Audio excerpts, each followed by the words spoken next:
Shalom, melalui channel Klavos Sukacita, saya berada di tempat wisata Moipart. Saya ingin membagi kebenaran firman Tuhan kepada saudara-saudara sekalian. Untuk itu, sebelum kita membaca firman Tuhan, kita akan berdoa meminta bimbingan terang kuasa Roh Kudus. Mari kita berdoa. Di hadapan Allah Bapa di surga, kami kembali mengucap syukur di hari ini. Kami dalam suasana sukacita ketika kami ada di tempat ini memberitakan firman Tuhan. Berkati hamba memberitakan firman Tuhan, berkati kami semua yang mendengar dan melakukannya. Demi Kristus Yesus firman yang hidup, kami berdoa. Amin. Firman Tuhan bagi kita sekalian saudara-saudara yang terkasih dalam Yesus Kristus, dari Alkitab Perjanjian Baru, kitab Injil Matius pasal 24 ayat 29 hingga ayat yang ke-36.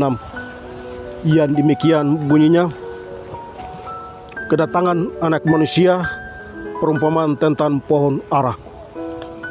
Segera sesudah siksaan pada masa itu, matahari akan menjadi gelap dan bulan tidak bercahaya, dan bintang-bintang akan berjatuhan dari langit, dan kuasa-kuasa langit akan goncang. Pada waktu itu akan tampak tanda anak manusia di langit, dan semua bangsa di bumi akan meratap, dan mereka akan melihat anak manusia itu datang di aras awan-awan di langit dengan segala kekuasaan dan kemuliaannya. Dan ia akan menyuruh keluar malaikat-malaikatnya dengan meniup sangkakala yang dahsyat bunyinya, dan mereka akan mengumpulkan orang-orang pilihannya dari keempat penjuru bumi, dari ujung langit yang satu ke ujung langit yang lain. Tariklah pelajaran dari perumpamaan tentang pohon ara. Apabila ranting-rantingnya melebut dan mulai bertunas, kamu tahu bahwa musim panas sudah dekat. Demikian juga jika kamu melihat semuanya ini, ketahuilah bahwa waktunya sudah dekat, sudah di amban pintu. Aku berkata kepadamu, sesungguhnya angkatan ini tidak akan berlalu sebelum semuanya ini terjadi. Langit dan bumi akan berlalu, tetapi perkataanku tidak akan berlalu. Tetap tentang hari dan saat itu tidak seorang pun yang tahu, malaikat-malaikat di surga tidak, dan anak pun tidak, hanya Bapa sendiri.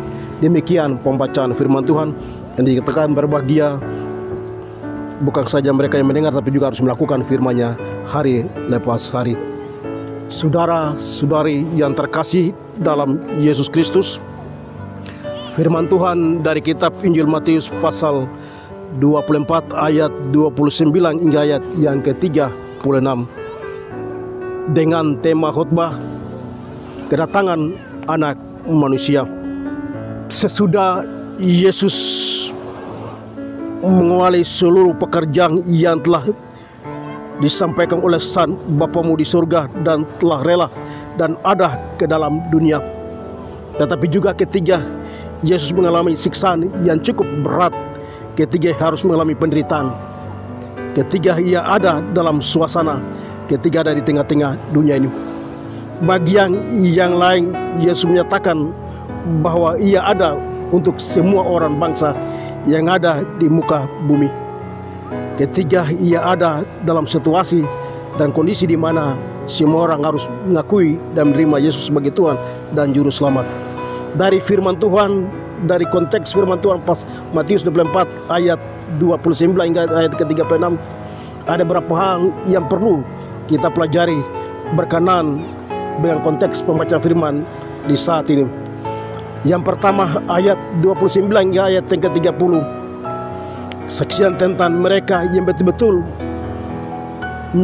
kata bahwa siapakah anak manusia itu. Ketiga, masa kedatangan Kristus datang ke dalam dunia bagi setiap orang yang tidak tahu dan mengenal siapakah Kristus. Ketiga, ia tampil sebagaimana ia nyatakan sebagai anak manusia yang ilahi. Sesungguhnya ia datang ke dalam dunia bagi setiap orang yang menerima dan percaya bahwa Tuhanlah sebagai Tuhan dan Juru Selamat ini. Bagian yang kedua pada ayat yang ke-31, ada sebuah pengakuan yang telah nyatakan oleh Yesus bagi mereka yang harus mengakui bahwa dia datang sebagai kedatangan anak manusia yaitu ia telah menyatakan kepada para malaikat untuk menyatakan sangkakala bagi mereka yang percaya yang ada di 4 bat penjuru dunia, baik sekalipun dari konteks firman Tuhan, walaupun tidak dicatat tentang mereka yang datang entah dari timur, entah dari barat, entah dari selatan, entah dari utara. Dan mereka hadir bagaimana untuk mengakui bahwa Kristus ada ke dalam dunia untuk menjadi yang awal dan terakhir. Saudara-saudara yang terkasih dalam Yesus Kristus, ketika Kristus ada menyatakan dirinya sebagai anak Allah yang hidup, dan dia hadir bagi semua orang. Kedatangan anak manusia ini merupakan rahasia bagi setiap orang yang menerimanya. Dan ketiga akan menjadi sebuah perumpamaan yang telah dinyatakan dalam Matius pasal 24 ayat 32 hingga ayat yang ke-35. Ketiga perumpamaan tentang sebuah pohon ara. Apabila ranting-rantingnya melembut dan mulai bertunas, kamu tahu bahwa musim panas sudah dekat. Ini ibarat seorang petani yang menanam sebuah tanaman, dan ia tahu kapan datangnya musim panas dan kapannya musim hujan.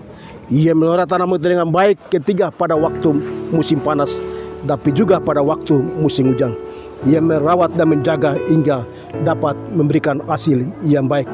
Begitu pula bagi setiap orang yang tahu tentang kapan Kristus datang dan kapan tidak datang.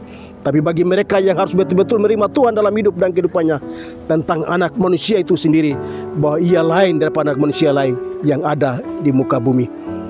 Tetapi tentang hari dan saat itu tidak seorang pun yang tahu, malaikat-malaikat di surga tidak, dan anak pun tidak, hanya Bapa sendiri. Kristus menyatakan kapan aku datang dan kapan Bapamu harus datang ke dalam dunia. Bagi setiap orang yang harus tidak tahu, dan itu pun aku pun tidak tahu selain Bapamu. Saudara-saudara yang terkasih dalam Yesus Kristus, dari konteks Matius pasal 24 ayat 29 hingga ayat yang ke-36, ada 3 hal penting yang perlu kita renungkan berkenan dengan pembacaan firman Tuhan di sore atau di saat hari ini. Kedatangan anak manusia. Yang pertama, siapakah anak manusia itu? Pertanyaan ini terjadi di antara orang-orang banyak yang juga harus menerima siapakah anak manusia itu.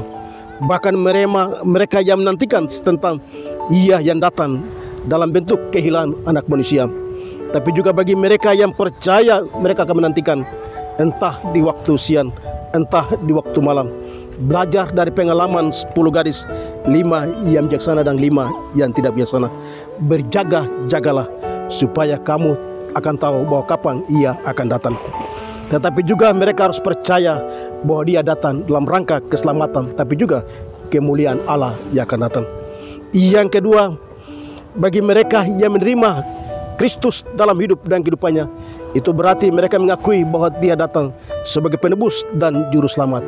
Awal dan permulaan penderitaan, ketiga masa penderitaan ia ada di kayu salib. Peristiwa itu membuat kesiksaan ketika awal dan akhir, dan ia menyatakan dirinya sebagai anak manusia. Dan yang ketiga, bagi mereka yang menerima Kristus tetap ada dalam Kristus, tapi juga rahasia kapan ia datang ke dalam dunia. Ini menjadi rahasia dalam hidup dan kehidupan pribadi saudara-saudara dan saya, tapi juga kita juga menjaga supaya hubungan kita dengan Allah tetap ada, dan kita berdoa kita tahu kapan Kristus datang ke dalam dunia sebagai anak Allah yang ilahi. Dalam masa persiapan akhir, tapi juga dalam perjalanan hidup setiap orang yang percaya tetap ada dalam suasana sukacita. Kita yakin dan percaya dalam kedatangan anak manusia adalah Kristus sendiri. Ia menyatakan kemuliaan dan keselamatan bagi setiap orang yang percaya dan tinggal di dalamnya. Amin. Mari kita bersatu di dalam doa. Atas kebenaran firman Tuhan yang kami sampaikan dan beritakan, kami yakin dan percaya Tuhan ada bersama-sama dengan kami, tapi juga bersama-sama dengan segala orang percaya yang ada di muka bumi. Sebagai orang-orang yang belum percaya, kami serahkan mereka dalam tangan kasih-Mu, tapi juga sebagai mereka yang menerima Kristus dalam hidup dan kehidupannya, Tuhan memberkati. Berkati kami semua yang hadir di tempat ini. Kami yakin percaya cuaca dan tempat dan waktu yang Tuhan berikan begitu baik kepada kita, sehingga kami dapat mengambil bagian dalam menyampaikan berita sukacita, yaitu firman Tuhan. Kuduskanlah kami ya Tuhan, nyatakanlah kasih baik kami ketika kami akan pulang meninggalkan tempat ini.